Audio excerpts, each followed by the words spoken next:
Bonjour à toi.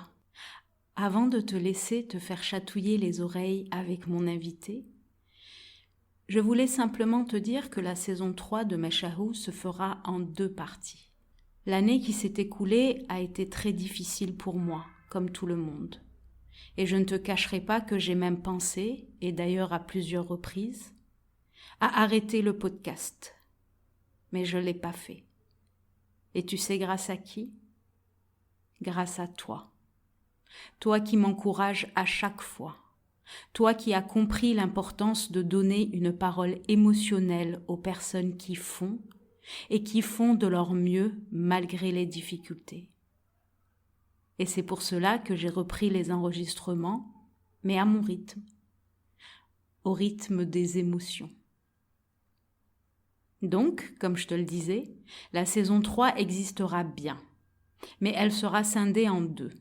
Des Meshahou consécutives, une pause estivale et la seconde partie à la rentrée. Allez, je te laisse en compagnie de mon invité.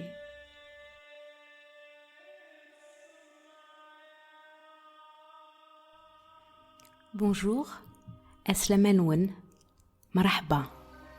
Je m'appelle Taous et je vais vous présenter Meshahou. Meshahou est un podcast de conversations intimes avec des Algériens et des Algériennes qui entreprennent dans le milieu artistique et culturel. Ils ont en commun d'être passionnés, créatifs, imparfaits, inspirés et surtout inspirants. Ils font de leur mieux et ils font. Chaque épisode vous fera découvrir une nouvelle personnalité, son parcours et ce qui l'a poussé à tracer son propre chemin. J'espère que cela vous inspirera, que cela vous chatouillera les oreilles. En tout cas, j'ai un immense plaisir à partager avec vous ces moments intimes. Meshahou, Meshahou.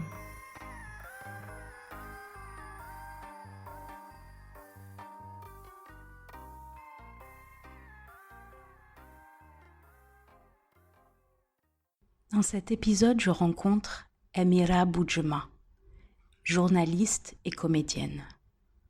Avec Amira, nous avons parlé de son enfance particulière, de responsabilité et de harcèlement scolaire, mais pas que. Merci à toi, Amira, d'être venue nous raconter ta Meshahou avec autant de dignité, de pudeur et de combativité. Meshahou, Meshahou. Bonjour Amira. Bonjour. Ça va ? Très bien. Merci énormément d'avoir accepté mon invitation. Merci à toi d'avoir pensé à moi et m'avoir repéré. Ouais, c'est ça. Surtout que tu connaissais pas Meshahou, donc c'est pas facile de dire oui à un médium quand on le connaît pas. En tout cas, merci beaucoup. J'ai pris le temps d'aller voir et d'aller écouter quelques épisodes avant de dire oui.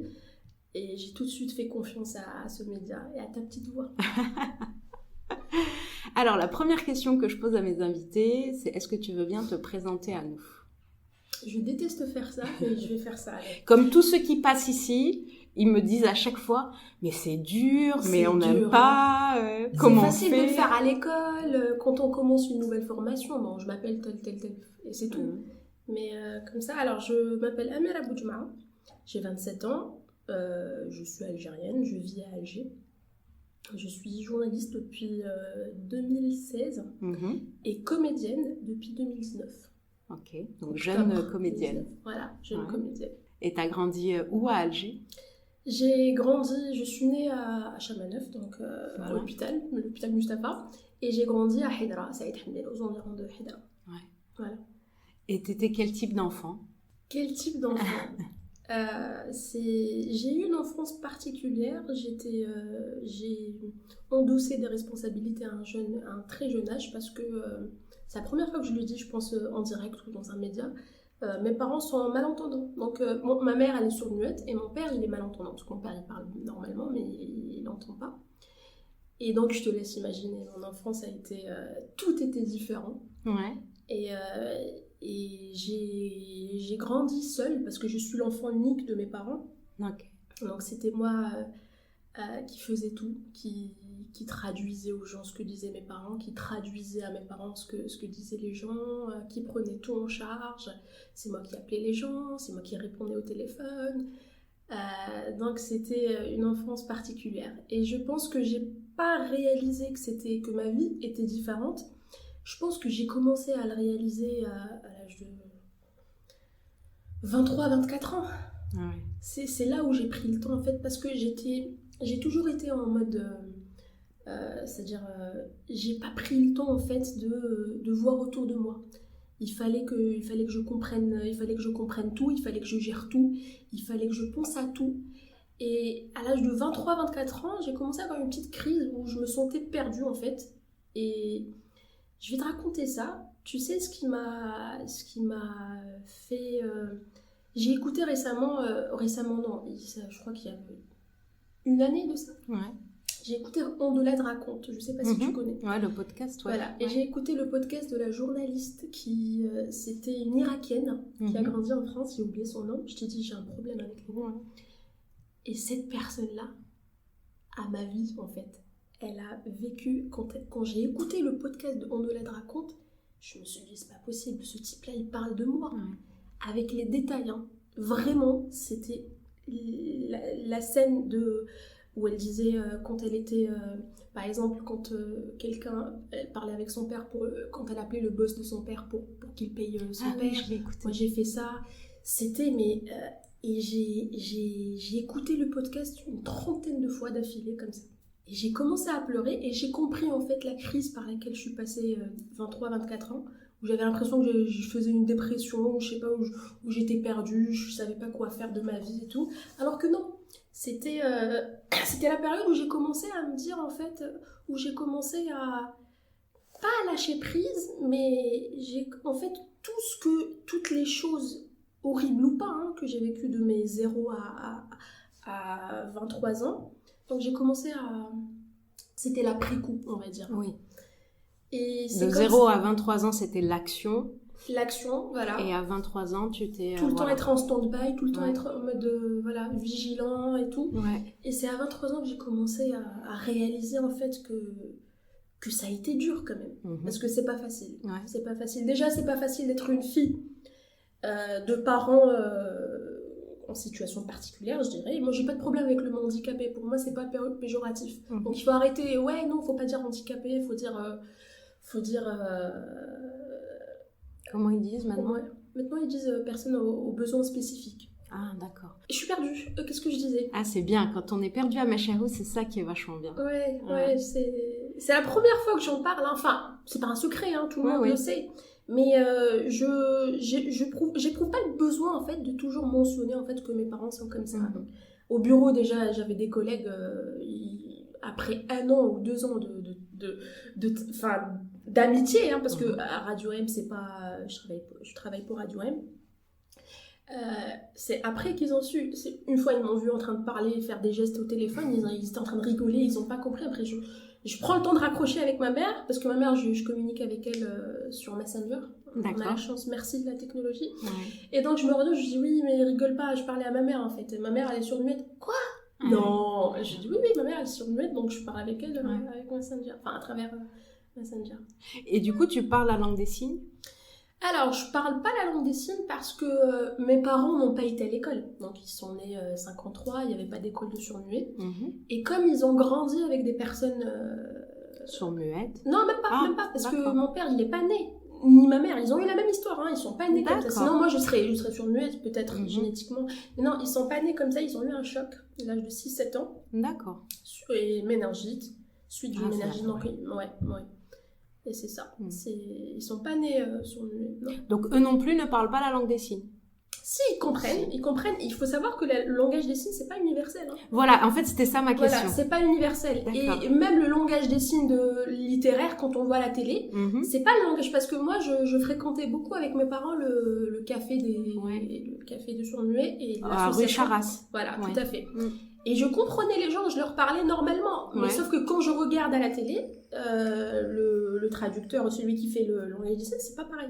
Donc c'est comme le Darija et l'arabe littéraire, et c'est pas pareil. Donc mes parents, on a un peu notre langage à nous. Hein. Mon père, il parle normalement, comme je te disais. Il parle un peu fort et vite par rapport à une personne normale. Et ma mère, non. Ma mère, elle parle, mais pas comme nous. Donc tu communiques très facilement avec elle, hein, parce que ils ont quand même, mon père il a travaillé, il est couturier, ma mère aussi, ma mère elle était ouvrière, et donc ils ont voyagé, mon père il a vécu en France, ma mère aussi, ils ont voyagé, donc ça va, ils ont toujours été autonomes, et heureusement, parce que sinon ça aurait été très compliqué, parce qu'ils n'ont pas été à l'école, ils n'ont pas de diplôme, mais c'est des gens qui ont très bien vécu leur vie, et donc, ils n'ont pas de mal à communiquer. Je te les ramène ici, tu peux même faire un podcast avec eux. Ah, ça serait cool. Ouais, t'aurais pu les ramener. Bah écoute, je les cache, hein. Et je suis encore une fois perdue. Est-ce que tu as vu le film La famille Bélier ? Ouais, je connais. Tu l'as vu ? Ouais, je l'ai regardé, mais ça fait longtemps, je crois. Ah oui. Ouais, c'est un film français. Oui, c'est un je film le connais, français. j'ai regardé. Ça me fait rire. La scène que je retiens, c'est quand ils sont partis chez le gynécologue et donc la fille, elle devait traduire à chaque fois. Ça, j'ai vécu ça. Bon, pas le gynécologue forcément, mais chez le médecin. Jusqu'à aujourd'hui, donc c'est tout passe par moi. Donc le médecin, tout. Même si mes parents sont débrouillards, ils sont autonomes, mais il y a des choses qu'ils ne peuvent pas faire sans moi. Bien et sûr. donc je le vis jusqu'à aujourd'hui. Hein. Ouais. Tu vis avec eux ? Bien sûr, oui. Je vis avec eux, oui. Et du coup, quand tu étais petite, est-ce que tu avais un refuge ?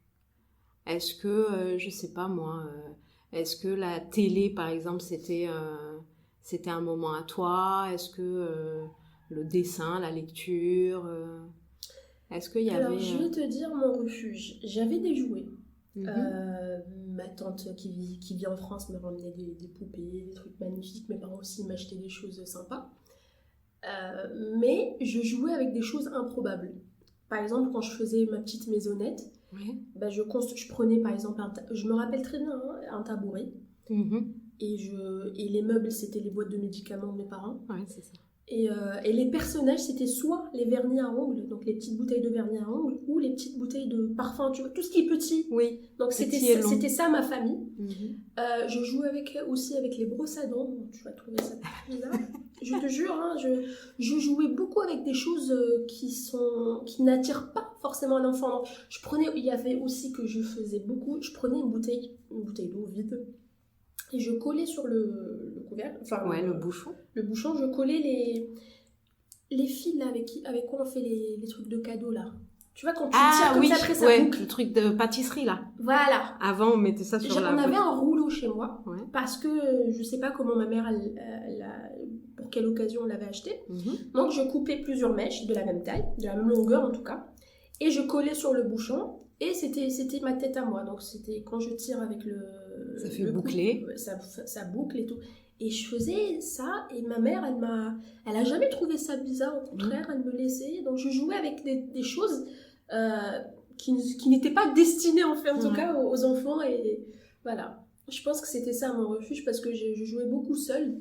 Les enfants sont cruels, il faut le dire. Ouais. Donc à l'école, avant d'arriver à l'école, déjà... Dehors, c'était pas très facile parce que j'avais des problèmes de santé. Quand je suis née, j'avais une maladie qui n'est pas très connue, microsphérocytose. Donc c'est les globules rouges qui mouraient avant l'heure, en tout cas avant le cycle, qui terminaient pas leur cycle. Et donc la rate, elle pouvait plus faire son travail. Et pour parler un peu des symptômes de la maladie, j'étais très pâle. D'accord. Je vomissais tout le temps parce que aussi j'avais un problème de vésicule. Okay. Donc je vomissais tout le temps et ça a été très compliqué pour diagnostiquer ma maladie parce que c'est une maladie un peu rare. J'ai hérité ça de la famille de mon père parce que c'est une maladie héréditaire. Okay. Et donc j'étais très malade. Donc dehors, c'était soit il y avait des enfants, mes voisins, j'ai pas honte de le dire, soit il y avait des enfants qui avaient peur de m'approcher parce que leurs parents leur disaient attention, peut-être qu'elle va vous contaminer, peut-être que c'est contagieux, parce que j'étais très pâle avant de faire l'opération, parce que je m'étais opérée à l'âge de 7 ans, 8 ans. Soit j'avais des voisins qui me demandaient, enfin les gens du quartier, qui me demandaient de répéter certains mots que je prononçais mal. parce que je les ai appris la première fois Avec de tes mes parents. Et mes parents les prononçaient mal. Ouais.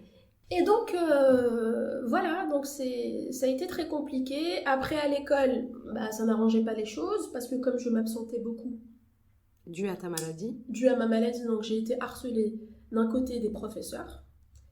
Les 6 années de l'école primaire, c'était les pires années de ma vie. Ah ouais. Les pires années de ma vie. Psychologiquement. Ouais. Donc les profs, je vais te raconter quelque chose. Une fois, c'était les derniers jours du trimestre ou la veille de conseil des classes, des conseils des parents et tout. J'étais la dernière dans la rangée, j'étais la dernière et du coup il y avait mon prof. J'ai oublié son nom d'ailleurs, ça ne m'enchante pas en tout cas de retenir son nom, mais je retiens sa tête, ce qu'elle portait, la couleur des murs du couloir, je retiens tout. Hein. Je marchais, elle m'a dit, de toute façon Tia, je vais le dire en Darija, de toute façon Tia, إما باباك ملغلب عليهم ما يسمعوش انت تحبي تابسونتي تروحي عند كاش طبيب يدير لك certificat tu fais ta vie de toute façon t'as eu la moyenne juste. Comment on peut dire ça à un enfant de 8 ans? Comment? Ouais. Ça veut dire quoi à côté? Je faisais quoi? De la prostitution, je faisais des... C'est quoi? Ouais. Tu fais ce que tu veux et tes parents, la râle, mais ils t'ont pas maîtrisé, ils ont perdu le contrôle. Alors que moi, j'étais malade. Et comme on comprenait pas pourquoi je m'absentais souvent, et je m'absentais beaucoup, hein, j'allais 2 jours par semaine parce que les autres jours, je suis pas bien, je vomis, j'avais des vertiges. C'était avant que je fasse l'ablation parce que après, elle m'a fait une splénectomie, une splénectomie et l'ablation de la vésicule. Splénectomie, c'est l'ablation de la rate. Oui. Et donc, avant l'opération, c'était très très compliqué pour moi. Dès que je mangeais quelque chose, pour tout, hein, donc je pouvais pas. Je passais beaucoup de temps à l'hôpital et je sais pas s'ils comprenaient pas. Je sais pas ce qui. Franchement, Rabbi Samhoum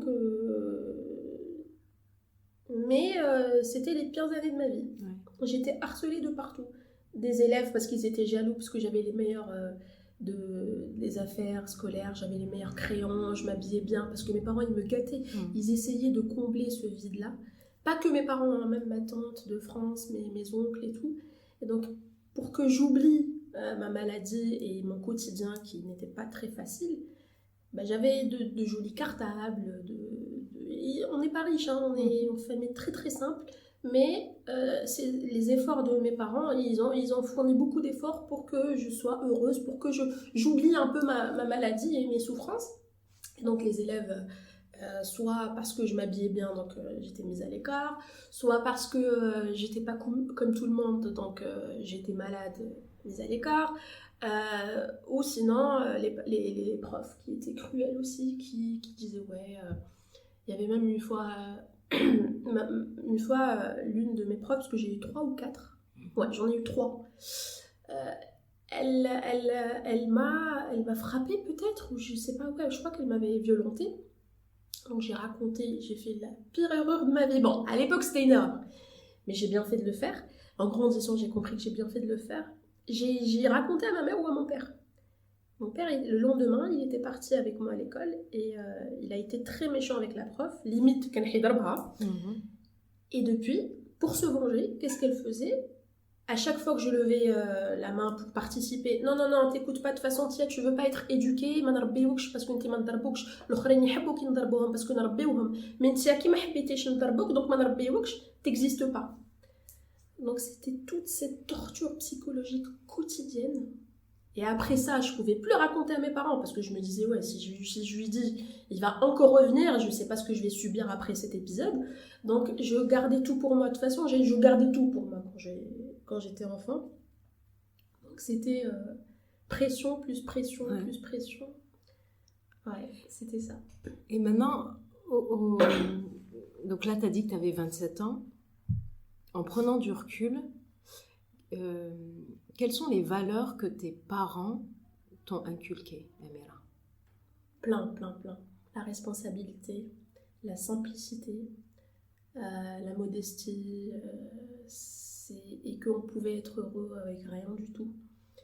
Et tu sais, mes parents, ils m'ont jamais, par exemple, ma mère ne m'a jamais dit, ouais, fais ceci, ne fais pas cela. Je sais pas comment le message est passé, mais en tout cas, ma mère, elle m'a jamais dit, va réviser, ou, par exemple, il y a quelque chose quand j'étais au collège, des fois, comme par exemple quand le prof s'absentait à la séance de 15h30 à 16h30, quand le prof s'absentait, donc on sortait à 15h30 alors que la fin des cours était prévue à 16h30. Donc j'avais toutes mes copines qui restaient à côté du collège pour discuter et jouer et tout. Et moi je rentrais directement. Et une fois j'avais une copine à moi qui me disait ouais, toi t'es nulle, de toute façon je sais pas ce que t'as, tu rentres directement, tu restes pas avec nous, tu discutes pas avec nous. Pourtant, ma mère ne m'a jamais dit ne reste pas devant le collège ou rentre et tout. Sauf que j'étais tellement comblée chez moi, pardon. Chez moi, j'étais tellement comblée, j'étais très bien seule à la maison que j'avais pas ce besoin-là de rester devant les. Et c'est comme ça en fait que j'ai compris. D'ailleurs, j'avais même une voisine qui est en bas de chez moi qui a dit une fois à ma mère, elle lui a dit tu sais, moi Amira, je l'aime beaucoup. Je sais tous les jours à quelle heure elle rentre. Et juste après la fin des cours, que ce soit à 14h30 ou à 16h30 ou à 15h30, bah, elle rentre toujours à la même heure. C'est une fille très disciplinée. Comme si, en fait, c'était exceptionnel. Parce que quand même, ses parents, ils sont surmués. Donc, elle n'avait pas d'autorité. Elle avait une certaine liberté. Alors que non, ça veut rien dire. Ça veut rien dire avoir des parents surmués. Ils sont pas handicapés mentaux. C'est des surmués, c'est tout. Et les gens ne font pas la différence. Et donc, c'est ça. Je pense que c'est la plus belle chose que j'ai eue de mes parents, c'est cette notion-là d'être responsable. C'est le plus important, c'est d'être responsable. Être responsable, Amira? C'est quoi être irresponsable? C'est de ne pas abuser de la confiance ou de la liberté ou de la confiance, surtout la confiance des parents. C'est de toujours... c'est quoi être responsable? C'est une très bonne question. C'est surtout, en étant adolescente en tout cas, de ne pas profiter de la situation de ses parents ou de l'handicap de ses parents pour aller dans certains terrains, pour ne pas tenter certaines choses. Peut-être que j'aurais dû faire plus de bêtises que ça, je sais pas. Mais je pense que c'est le plus important, c'est d'être responsable. Tu sais, il y avait des choses que je rêvais d'avoir. Par exemple, la Xbox, il y avait des choses. Et quand ma mère me demandait ah, tu veux ça? Je lui disais non, j'aime pas, parce que je savais que ça coûtait cher. Et je savais que ma mère, si elle m'achetait ça, ben, elle allait vraiment faire des économies. Je sais pas, elle allait se priver de certaines choses essentielles pour m'offrir cette chose-là. Et j'ai toujours dit non à des choses que je rêvais d'avoir. Et pour moi, c'est le meilleur exemple pour décrire un enfant responsable. C'est de ne pas intimider ses parents, ne pas les mettre dans la gêne pour obtenir certaines choses ou certaines gâteries, ou, tu vois. Donc, je pense que c'est ça, c'est le plus beau. Et c'est la plus belle qualité qu'on peut avoir chez un enfant, je pense. Ouais. Et du coup, tu fonctionnes comme ça exclusivement avec tes parents ou même dans ta vie de tous les jours avec tes amis, avec tes collègues? Est-ce que tu es une personne très diplomate ou qui va anticiper les envies de la personne Souvent, j'anticipe les envies de la personne, souvent. Après, j'ai eu des désillusions dans ma vie, on va pas... Mais souvent, oui, je suis comme ça, je suis très correcte avec les gens. De toute façon, je connais pas beaucoup de monde, j'ai pas beaucoup d'amis. J'ai beaucoup de gens qui me connaissent. Mais les personnes qui font mon cercle restreint, franchement, les personnes qui sont proches se comptent sur les doigts des deux mains. Allez, on va pas dire une seule main. Donc, ouais, je suis diplomate avec les gens, c'est normal. Quand on est journaliste, quand on travaille dans les médias, c'est normal. Mais oui, je suis très méfiante, je fais très attention. Parce que pour moi, mon enfance, en tout cas, on revient toujours à mon enfance, m'a appris que l'humain est cruel. Parce qu'on disait du mal de moi, de mes parents devant moi, en pensant que je comprenais rien, que de toute façon, mes parents n'entendaient pas. Donc, même les gens de ma famille. Même les gens de ma famille ont pensé que j'allais être débile, que j'allais servir à rien, que j'allais être une enfant ratée, un adulte raté en tout cas, parce que mes parents sont surmués. Et donc, j'ai toujours eu cette image-là de l'humain. Ouais. Donc je me méfie beaucoup. Je me méfie énormément des gens. Alors, j'ai cru comprendre que tu as toujours été une bonne élève. Une bonne élève, non. J'ai jamais été la première de la classe. Oui, mais une bonne élève. Mais j'étais une bonne élève, Voilà. oui. Tu étais une bonne élève, studieuse, genre tu prenais en considération tes études. Tu Ouais. savais que Oui, les études étaient une Oui. porte de sortie Oui. sur le monde, quoi. Tout à fait. Voilà, une porte ouverte, pardon, d'ouverture sur le monde. Est-ce que pendant ces années-là d'études, c'était pas tu le prenais aussi comme une vengeance ou une revanche par rapport à toutes ces personnes qui... On sent qu'on parle à une psychologue. Tout à fait. J'ai grandi avec l'obsession. C'était même pas un but, hein, c'était une obsession. C'est qu'il fallait pas que les gens disent que... de mon père, hein, qui s'appelle Morad, il fallait pas que surtout le papa, tu connais la société patriarcale, il fallait pas que les gens disent que le pauvre Miskin, il a raté son éducation, il est handicapé, il a raté son éducation. Et c'est très dur, hein, parce que je faisais attention à qui je parlais dans la rue, je faisais attention à comment je me comportais, je faisais attention à ce que je portais. Et pourtant, maintenant, je suis quelqu'un de très libre, je suis indépendante, mais j'ai grandi avec ça. Et donc, je me disais, il fallait absolument pas que les gens disent « Ah, ils ont raté son éducation. Ah, mince, les pauvres. De toute façon, c'était prévisible, tu vois. » Et donc, je dis pas que je suis quelqu'un d'extraordinaire aujourd'hui et que j'ai réussi. Non, j'ai pas encore atteint mes buts, mais j'ai grandi avec ça et donc c'était une vengeance dans ma vie. Et le jour où j'ai rencontré, je venais d'être diplômée et c'était ma première année à Radio M. Je dépose mon père pour qu'il fasse les courses à côté de mon école primaire et je vois l'une de mes profs sortir de l'école. Je cours vers elle. Mais c'était une prof sympa ou pas sympa? Non, pas du tout. Ah, voilà, les trois profs, j'avais une seule prof qui s'appelait Tejlibet, je sais même pas qu'est-ce qu'elle devient, qui était remplaçante, donc elle avait assuré l'intérim pendant 2-3 mois d'une des profs qui était partie accoucher ou partie en congé. C'était la seule qui était très très gentille, très douce, très... Bref. Et je cours vers elle, je lui dis « Madame, comment ça va ?» Je vais pas citer son nom, celle-là, je retiens par contre son nom. Je cherche pas à dénoncer, dénoncer les gens. Je dénonce le comportement, mais pas les personnes spécialement. Donc je cours vers elle, je lui dis bonjour et tout, elle me reconnaît pas. Bien sûr.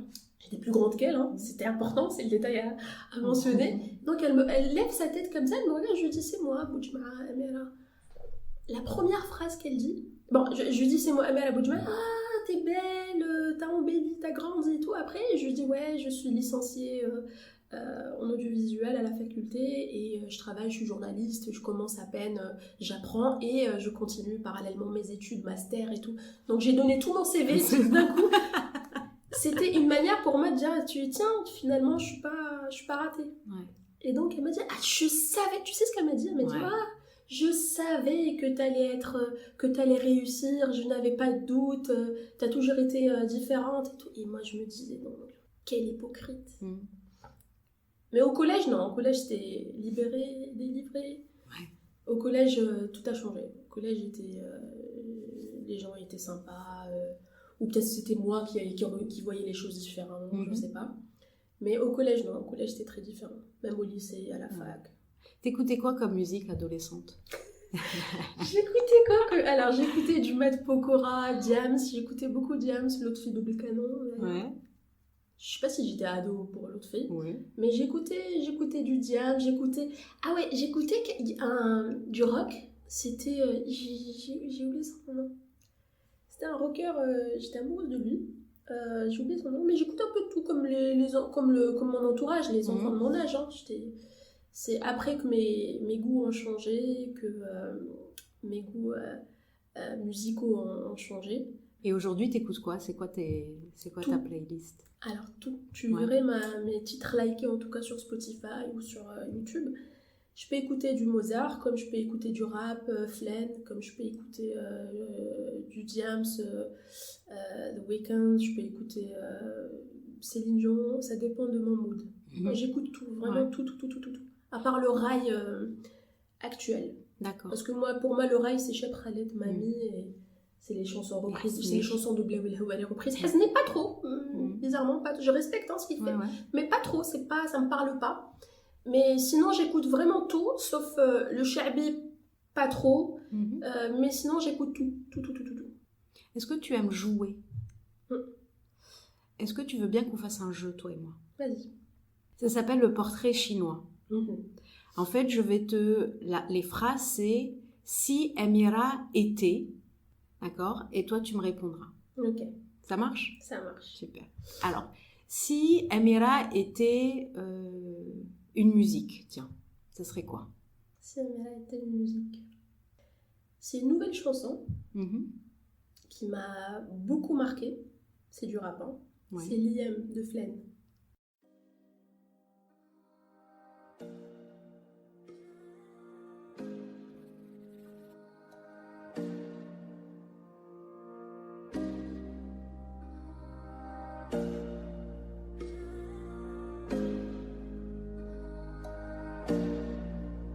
دنيا فيها شوفات يا رب احميني من الصاحات يا كل ماضي جاز وفات نشفى عالدمعة طاحت وانا درت في راسي حسابي اني قاري وحطيت امان فاتت غفلة حياتي الموت كي جيت تديني مطاطي ثمان عادي لا كانت تبعد طريقك يا البيض اقصدها لي تم جايك بداوي الوليد انا همي تقيل انتي ما ريتال قلبي كان يميل ليك انت كان يميل ليك انت ما فاهم الليل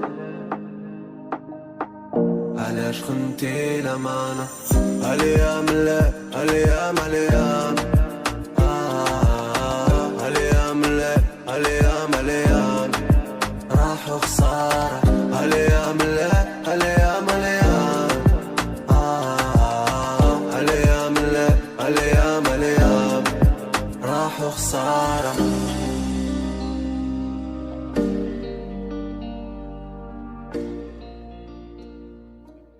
Voilà. Si Amira était un vêtement, ça serait quoi? Une robe. Quelle couleur? Je dirais rouge ou beige. J'ai pas de couleur préférée. D'accord. Mais je dirais une robe rouge parce que c'est une couleur qui égaye. C'est une couleur qui fait ressortir la féminité d'une femme, je dirais. Elle serait longue, elle serait courte? Longue, large. J'aime bien me sentir libre dans mon vêtement. Je porte beaucoup de vêtements larges, hein, bizarrement. C'est pas parce que j'ai des complexes ou parce que j'aime pas mon corps, hein, mais c'est juste que j'aime bien. Si Amira était une émotion, ça serait laquelle? Mélancolie. Peut-être, c'est ça? Je dirais. Ouais, mélancolie. Si Amira était un fruit, Banane. un légume, Avocat, après, on ne sait pas si c'est un fruit ou un légume, mais je dirais avocat. J'aime beaucoup les avocats. ouais. Et tu retrouves ta personnalité dans l'avocat ou dans la banane? Dans la banane, oui, parce que c'est pas très sucré. C'est un goût qui convient à tout le monde. Parce que c'est rare où on trouve une personne qui n'aime pas la banane. Ouais. Et ça peut rassasier. Et ça contient quand même beaucoup d'énergie. Et c'est un fruit qu'on peut mettre dans plusieurs plats. Je pense que parce que moi, je m'adapte très très vite. Je m'adapte aux situations, je m'adapte aux personnes. Je peux parler au gars du quartier avec le vieux, comme je peux parler à quelqu'un d'intellectuel, comme je peux... Donc, je pense que c'est la banane. C'est pour ça que j'aime les bananes. Je sais pas si je devais faire le lien entre la banane et moi, c'est ça. Si tu étais une partie du corps humain?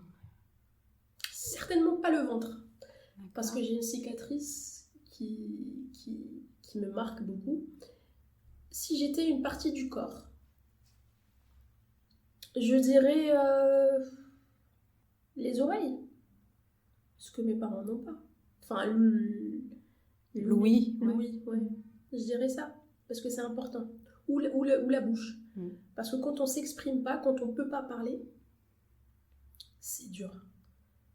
Et alors là, peut-être qu'on va faire de la psychanalyse de comptoir. Vas-y. Est-ce que tu penses que le métier de comédienne et de journaliste, qui sont un métier de voix, de parole, est-ce que tu penses que consciemment ou inconsciemment, c'est lié avec ton histoire par rapport à tes parents? Inconsciemment, oui. T'en as pris conscience? Oui. Parce qu'en fait, j'ai grandi en écoutant ma mère me dire ouais, j'aimerais tellement que tu sois journaliste. Mais pour elle, journaliste, c'est présentateur de JT. Pour elle, c'est ça le journaliste. Elle connaissait pas tous les métiers dans le journalisme. Et donc, c'est pas que j'ai réalisé, inconsciemment, hein, c'est pour ça que t'as bien fait de dire conscient, inconscient, c'est que j'ai toujours voulu être traductrice parce que j'ai passé ma vie à traduire aux gens ce que disaient mes parents, ou le contraire, traduire à mes parents ce que disaient les gens. Et après, je t'ai raconté l'histoire, on reviendra après si tu veux. Donc, j'ai pas pu accéder au département de l'interprétariat parce qu'il était fermé à cette époque-là. Et donc, j'ai fait, par la force des choses ou pas, hein, j'ai fait journalisme. Et heureusement que j'ai fait journalisme. Parce que j'ai découvert, en exerçant ce métier, j'ai découvert que je suis faite pour ça. Pas pour écrire ou rapporter, parler. En face d'une caméra ou d'un micro. D'ailleurs, même Hassan El-Qadi, que je salue s'il écoute ce podcast, je vais lui l'envoyer quand il sera publié. Ça a pris du temps parce que j'ai été double casquette parce que Interface Média, c'est une boîte de communication qui régit les médias Radio M et Maghreb émergent. Donc quand j'ai intégré, j'ai présenté le flash en audio pour le podcast, pour la radio. Ensuite, j'ai rédigé aussi. Ensuite, j'ai fait plusieurs métiers. Et la première fois où j'ai présenté une chronique, donc une émission filmée, Hassan Qadi m'a dit je viens en fait de comprendre que tu es une très bonne présentatrice. Il m'a dit, tu as fait plusieurs métiers. C'était un peu la phase où j'explorais, où eux aussi exploraient mes compétences. Et j'ai eu de la chance d'ailleurs de travailler avec Radio M parce que quand je m'étais présentée en 2016, j'avais rien, mon CV était vide. Je voulais juste je rêvais d'avoir un stage. Et j'ai tout de suite été recrutée. Et donc, de 2016 à 2017-18, c'était la première fois. 2018, j'ai lancé ma première émission qui est ma chronique #news. Quand il a regardé, il m'a dit « Tu es une très bonne présentatrice ». Quel est le rapport Finalement, j'ai réalisé le rêve de ma mère, de présenter, parler face à elle. Et j'ai présenté le flash information et tout.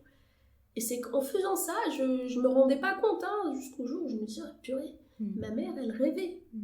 Elle m'a jamais imposé son choix. Mes parents ne m'ont jamais imposé quoi que ce soit. J'ai toujours pris mes décisions seule. De toute façon, j'avais pas trop de choix. Voilà.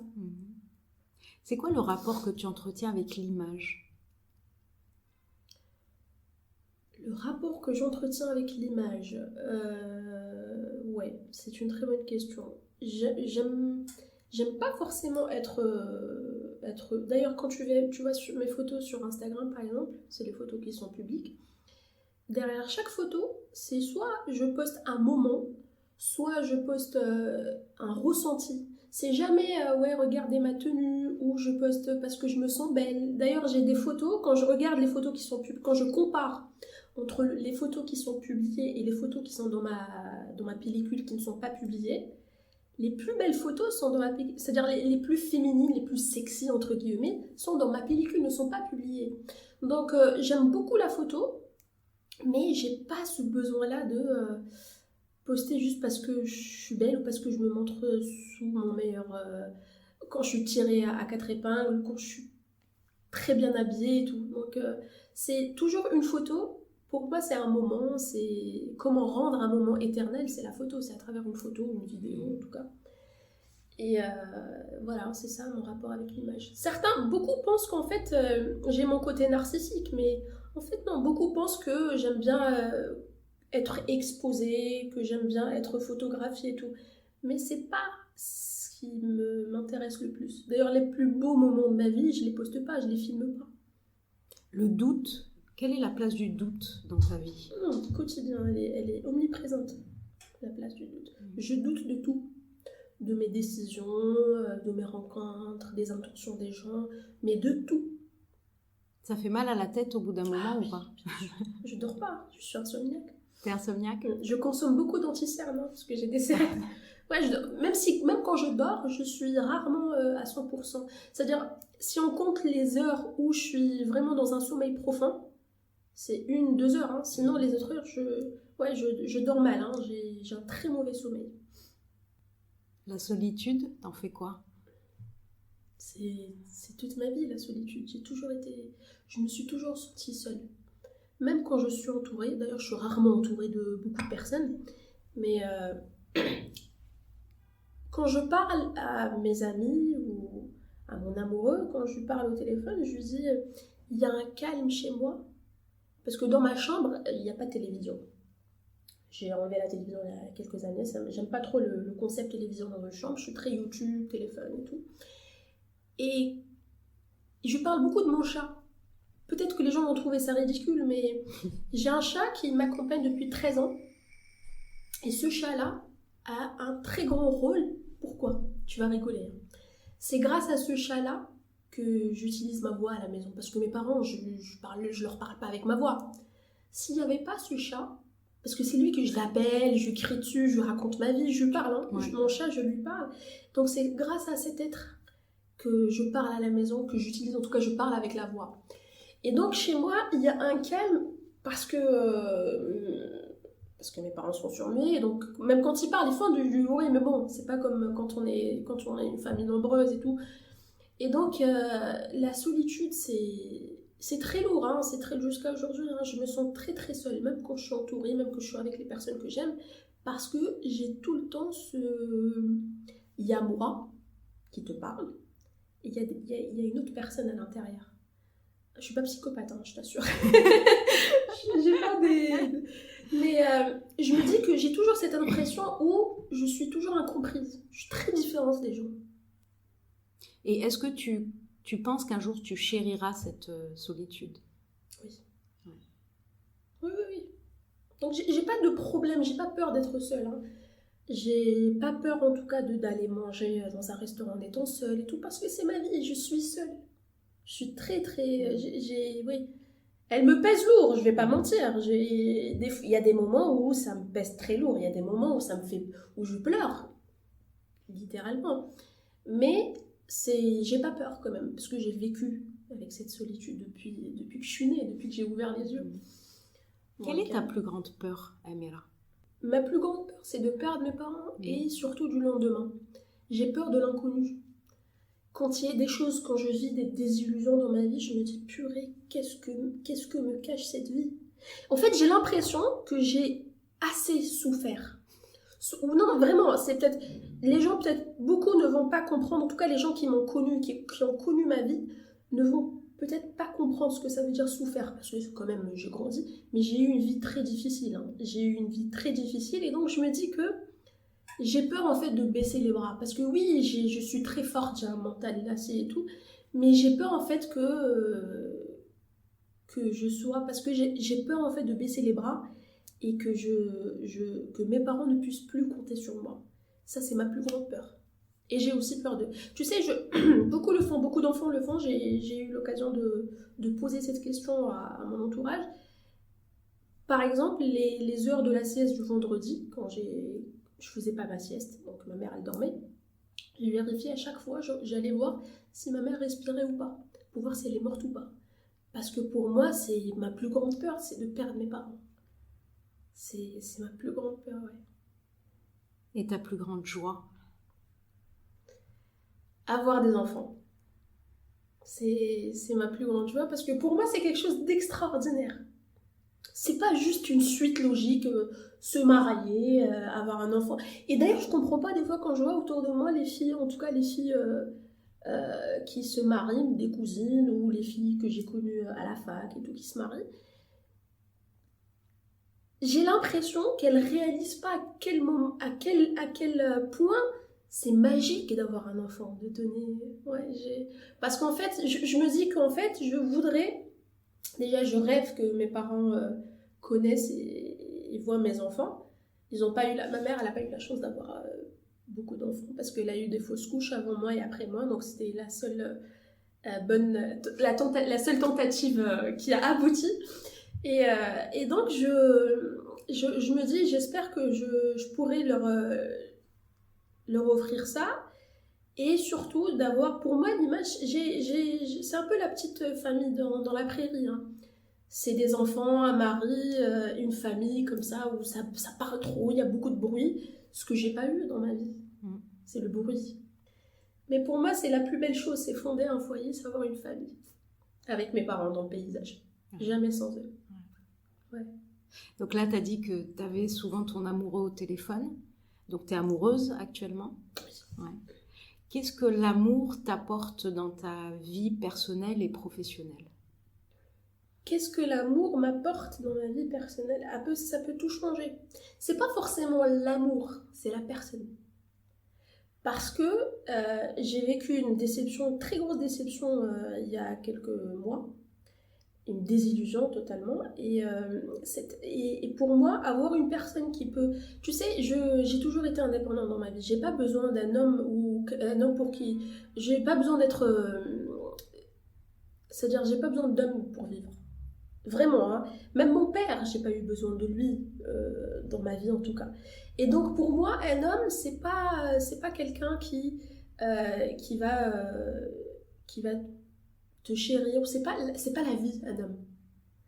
Un homme, c'est une épaule, c'est quelqu'un qui te comprend, qui te soutient, qui t'aime comme tu es en fait, que tu sois colérique, qui t'aime quand t'es belle, quand t'es pas belle, quand tu te lèves le matin avec tes cheveux, parce qu'il aime ton âme et non pas cette femme-là. Voilà. Et donc pour moi c'est très important enfin je l'ai compris par la suite, hein, mais pour moi c'est très important.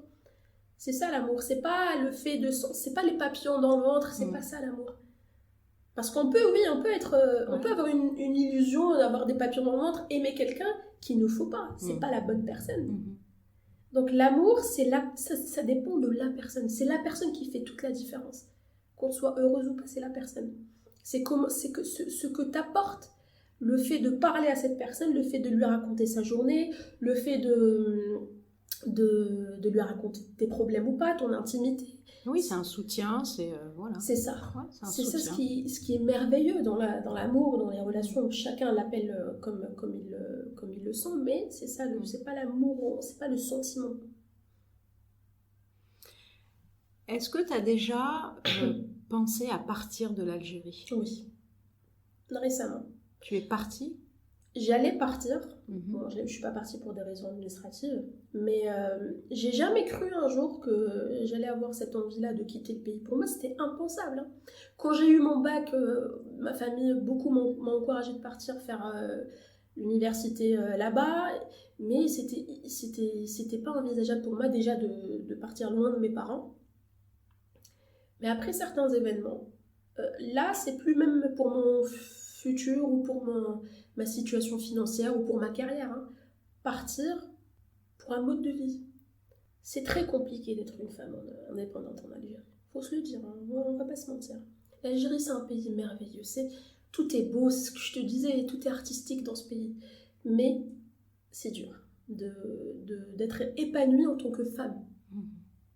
Et puis peut-être partir pour explorer de nouvelles expériences, pour voir d'autres horizons, c'est tout, pas forcément quitter définitivement. Ouais, hein, partir parce que pour mieux revenir. L'Algérie restera toujours ma maison. Mais, et puis, tu vois, quand on a une maison, même si on s'éloigne, quelle que soit la durée, on revient toujours. Ouais. Donc c'est ça. Je sais pas que j'ai perdu espoir, mais c'est les mentalités, je ne me reconnais pas dans la plupart des Algériens. C'est peut-être méchant ce que je dis, hein, mais je sais pas. Mais les compétences ne sont pas valorisées dans ce pays, vraiment. C'est dommage, hein, c'est dommage, mais faut arrêter de dire que les Algériens sont les meilleurs dans le monde, les Algériens c'est le meilleur peuple au monde. C'est pas vrai. Je me permets de le dire parce que je suis algérienne, donc si je me permets de critiquer... et donc il faut arrêter de dire que les Algériens sont les meilleurs au monde. Non, c'est très difficile d'être une femme, en tout cas dans mon cas. Quelle est la chose la plus difficile pour toi que d'être une femme en Algérie et à Alger et être journaliste femme à Alger? C'est l'homme. Ouais. C'est l'homme, c'est très difficile. Tu sors dehors, t'es constamment harcelé, même si tu n'entends pas un commentaire, même s'il y a personne, rien que ce regard-là en mode ouais, il te fixe comme ça sans gêne, c'est pas normal. C'est pas normal d'être dans le métro et qu'il y a quelqu'un qui te regarde comme ça dans les yeux sans jamais bouger son regard et que c'est normal. Ou quand tu parles à quelqu'un, au lieu de te regarder, il regarde ton corps, tes formes. C'est invivable pour moi. Je le vis très mal, vraiment. Et pourtant, Bon, il faut pas justifier ça par le style vestimentaire ou tout, mais j'ai pas une vie, j'ai pas un mode de vie extravagant, on va dire. Mais c'est très difficile parce que déjà, dès mon jeune âge, quand je parle, par exemple, dès que je rentre avec mon père dans une administration ou dans un magasin, dès que je parle, eh ben, on me regarde bizarre, genre, mais tu te prends pour qui? C'est lui l'homme, c'est à lui de parler. Donc, il fallait à chaque fois que j'explique que mon père est sourd et du coup, il vaut mieux que la parole passe par moi et que, tu vois. Donc, rien que ça, et surtout, dès que, tu sais, à un très jeune âge, il y avait des personnes comme ça, dès qu'ils apprenaient, les hommes surtout, les hommes. Dès qu'ils apprenaient que mes parents ou que mon père était sourd, bah, systématiquement, je suis une personne de mœurs légères. Pour ne pas dire le mot, voilà. Ah oui, bien sûr, mais bien sûr. Moi, j'ai eu le type qui était venu pour faire la facture d'électricité un jour. J'avais 15 ans ou moins, peut-être 15-16 ans. Bah, il y avait mon père, il ouvre, il m'appelle mon père pour que je lui parle. Il devait nous couper l'électricité, je me rappelle. Je sais pas, il y avait un malentendu, on n'avait pas reçu la facture et donc il était venu. Et mon père lui dit attends, je te ramène, je te paye quand même sur place. Donc le temps que mon père aille chercher son portefeuille ou je sais pas quoi, bah le mec, dès qu'il a compris en fait que mon père était sourd, et bah, il a commencé à me faire des avances. Tu vois, le policier qui travaillait pas loin qui était pas loin, qui était. C'est pas le collègue direct de ma mère, mais. Parce que moi j'ai eu un téléphone portable très tôt pour mes parents pour pouvoir pour que mes parents soient joignables, et un flic dès qu'il voit que moi j'ai un téléphone portable et que ma mère elle est sourde et tout, directement il prend mon numéro, il commence à m'appeler, à m'harceler alors que j'avais quoi, 14 ans, 15 ans, tu vois. Tout c'est un cumul. Le jour où tu auras des enfants, quelles sont les valeurs que tu aimerais leur inculquer? La responsabilité, surtout. Quand je te dis, tu sais, être responsable, c'est... Mais du coup, c'est qu'ils soient responsables surtout, et qu'ils soient respectueux, et qu'ils respectent les gens, quelle que soit leur race, d'où ils venaient, qu'est-ce qu'ils font de leur vie. C'est ça le plus important, le respect, surtout le respect. Je dis pas beaucoup de gros mots dans ma vie. Même avec les personnes très proches, même avec les personnes qui disent beaucoup de gros mots, je ne dis pas beaucoup de gros mots, tu vois. Parce que pour moi, c'est ça le respect, ça commence par là. C'est d'aimer la personne, aimer son âme, aimer la personne. Pas ce qu'elle est, ou ce qu'elle fait, ou de qui elle vient.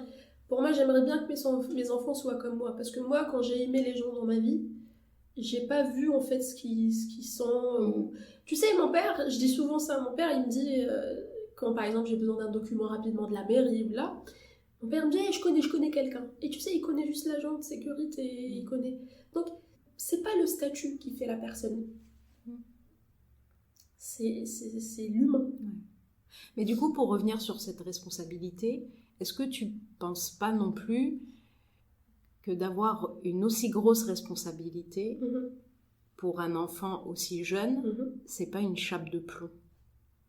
C'est pas être trop responsable, lourd. c'est pas pareil. C'est être responsable et endosser des responsabilités plus grandes que son âge, c'est pas la même chose.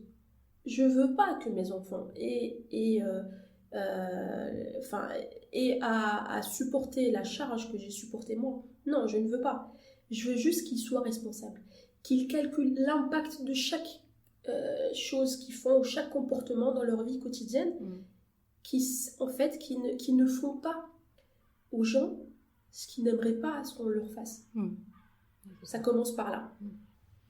Dans ton métier de journaliste, Amira, alors déjà, qu'est-ce que pour toi un bon journaliste? Un bon journaliste, c'est quelqu'un d'honnête et qui ne pense pas à ses propres intérêts, et surtout, tu sais, j'avais une discussion récemment avec l'un de mes rédacteurs en chef, et je lui dis, tu sais, quand je lis certains articles, en tout cas, en français, je lui dis, même en arabe, hein, je lui dis, j'ai l'impression, en fait, que les journalistes écrivent pour eux. C'est-à-dire, quand tu donnes une information, tu la simplifies parce que celui qui va lire cette information, c'est quelqu'un, Une personne lambda. Voilà, l'Algérien lambda. Et donc, des fois, on a l'impression que c'est un concours de qui a le meilleur vocabulaire, qui écrit mieux. Et c'est pas qui donne l'information, qui explique l'information. Parce que mine de rien, un journaliste, c'est quoi? C'est il prend des informations, il les vulgarise et il le donne. Bon, après, ça dépend de chaque spécialité. Mais le noyau, c'est-à-dire le bijou, c'est quoi? C'est comme un diamant qui est brut, enfin, un diamant pas taillé. Le journaliste, il prend cette information, cette pierre qui n'est pas taillée, il la taille et il la met à la disposition de tout le monde. Donc, pour moi, c'est de savoir communiquer et savoir transmettre une idée, un message, une information, une alerte, parce que là, un journaliste est un lanceur d'alerte aussi, et savoir communiquer avec tout le monde, comprendre, en tout cas, ses compatriotes. Et du coup, la moindre des choses. Et du coup, qu'est-ce que pour toi, une bonne comédienne ou un bon comédien? Un bon comédien, il ressent le rôle qu'il fait. Et pour moi, c'est le plus important. C'est quand tu joues ou tu interprètes une émotion, une situation, tu oublies en fait que tu ne ressens, que tu es juste en train de jouer. C'est que tu rentres dans le personnage. Pour moi, c'est le plus important. Indépendamment de son parcours, indépendamment des études qu'il a fait, qu'il fait du théâtre ou pas, indépendamment de tout ça. C'est soit on l'a, soit on l'a pas. C'est comme être présentateur ou journaliste. Soit tu l'as, soit tu l'as pas. Quelle est la place de l'art dans ta vie, Amira? La place de l'art dans ma vie. Je suis très sensible à l'art, à certains en tout cas. Cinéma, la musique, oui, la photographie. On peut être artiste dans tout. C'est ce que je dis quand on cuisine. On peut être artiste en cuisinant. Quand on parle aux gens, quand on danse, même la manière de s'habiller peut nous distinguer des autres personnes. Donc, je pense que l'art ne se limite pas aux artistes, en tout cas. L'art, c'est la manière dont on voit les choses, la manière dont on vit les choses et comment on ressent les choses. C'est ça, pour moi, l'art. Mais du coup, c'est quoi la place de l'art dans une société? C'est très important, la place de l'art dans une société. Pour moi, une société, elle va faner s'il n'y a pas d'art. C'est très important. Et je pense que c'est ce qui manque en Algérie. C'est pas accessible à tout le monde, l'art. L'art, tu sais, le peuple algérien, tu sais, un Algérien, il est tellement préoccupé, tellement occupé, il dit tout la journée, parce que des choses banales sont devenues quand même un objectif quotidien pour un Algérien, on va pas se mentir. Zid, 2022. Un Algérien, tout le temps, il passe sa semaine à réfléchir, qui fait chez Djibadek Bidon Zid. Comment veux-tu qu'il s'intéresse comment veux-tu qu'il pense à aller assister à une pièce théâtrale ou aller regarder un film dans une salle de cinéma ou à écouter de la musique voir. C'est pas donné à tout le monde, c'est un luxe. Quels sont tes projets futurs, Amira, à court terme? J'aimerais lancer une plateforme, un média, une chaîne YouTube, je sais pas encore, j'ai pas encore peaufiné dans ma tête. Et j'aimerais en tout cas lancer quelque chose, un média en tout cas ou une plateforme qui me ressemble, où je pourrais publier des choses qui me tiennent à cœur. D'accord. Pas forcément parce que depuis que j'ai commencé l'audiovisuel, j'ai toujours été dans un cadre précis, journaliste, il faut être ceci, cela et tout. Et je veux faire quelque chose qui est loin. Peut-être qui peut être du journalisme, mais une manière un peu plus intime. C'est un peu comme ma chair. Ça me plaît beaucoup. Et surtout, les animaux, ils ont une très grande place dans ma vie. Donc j'aimerais pouvoir... Je fais des choses, en tout cas, je fais quotidiennement des actions pour les animaux abandonnés, errants ou peu importe. Mais si j'ai le temps ou si j'ai l'énergie et les moyens, parce que ça demande quand même des moyens, c'est faire quelque chose pour les animaux. En Algérie ou partout ailleurs dans le monde, ça dépend. Je sais pas ce que me réserve la vie et le destin, mais ouais j'aimerais bien faire ça. Ouais. Si une jeune personne vient te voir, une jeune femme algérienne, vient te voir et te dit, voilà, je veux devenir journaliste. Quel est le conseil que tu lui donnerais qu'on t'a jamais donné? ou qu'on a oublié de te donner Déjà, je lui dirais de bien réfléchir, parce que être journaliste en Algérie, un vrai journaliste indépendant, hein, pas journaliste, pas quelqu'un qui répète ce qu'on lui dit ou qui dit ce qu'on lui demande de dire. Je lui dirais de réfléchir et surtout de laisser de côté la timidité, parce que si tu es timide, tu peux pas être journaliste. Est-ce que ça a été un choix de ta part d'être journaliste dans un média indépendant? Genre Radio M? Non, au début, c'était pas un choix. Je vais pas mentir, parce que dès que je me rappelle, j'ai eu ma licence en juin. Et en juillet, je me suis dirigée vers Radio M parce qu'on m'a parlé de ce média. Elle m'a dit ouais, bah, vas-y, essaye, peut-être que tu feras un stage et tout.